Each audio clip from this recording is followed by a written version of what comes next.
Well, today I've got another interesting build to show everybody. This is a 90s Trek 800 Sport mountain bike.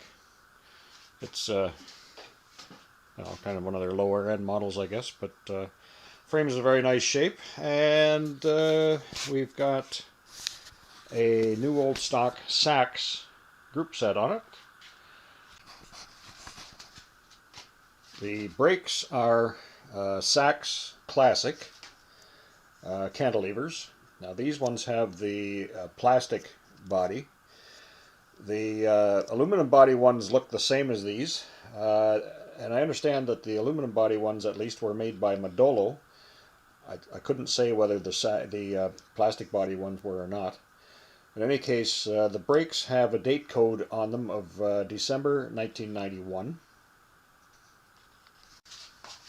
And levers are also plastic.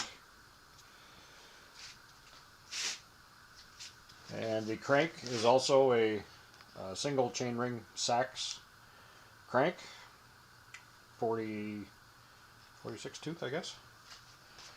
And the real interesting part is the hub, which is a Sachs Orbit. Now the Orbit is a 2-speed internally geared hub with a 7-speed cassette on it. Now this would be the forerunner of the Sachs dual drive, which became the SRAM dual drive when SRAM took the Sachs gear hub business over. Now this does not mount on a free hub body, and it is not a separate screw-on freewheel. I'll stick a picture in here. I took a picture before I built this wheel up of the body that this mounts to. It's actually it's just like a free hub or a freewheel body. The cogs are freewheel cogs, but it's part of the driver. It's not a screw-on freewheel. Here we see the hub before I've built it into the wheel. It's 764 grams.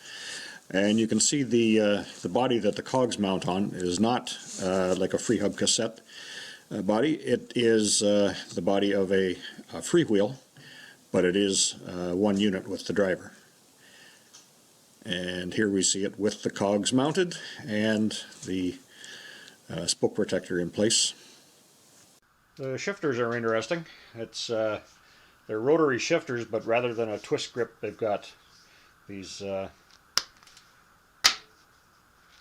thumb tabs in there. So this is the 2-speed. Okay, so to shift to low gear, you go that way. High gear is that way. And the shift chain is on the left side. Okay, so that's low gear, and that's high gear. Low gear is actually an underdrive. High gear is direct.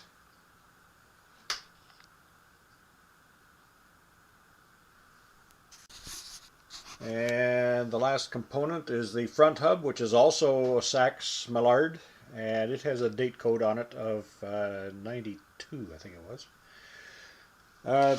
Interestingly, the rear hub, the Orbit hub, has no date code on it, at least that I can find. Right there, it's Sachs Orbit is etched on the hub, but there is no date code, which is unusual. Everything else has date codes on it. But they were produced in the early 90s for, actually it was quite a short run. I think they only produced them for a couple of years. They weren't real popular because they were quite expensive, actually, so they didn't really catch on. But they did replace it with the dual drive, which is a 3-speed hub with cassette, 6 or 7-speed cassette. I don't know if they made that one with a 5-speed or not. This one actually came either with 5, 6, or 7-speed cassette on it. This is the 7-speed model. Yeah, so it should be interesting to see how it works out. I think it'll be a pretty versatile build. It's interesting anyway. Well, thanks for watching. I'll see you next time.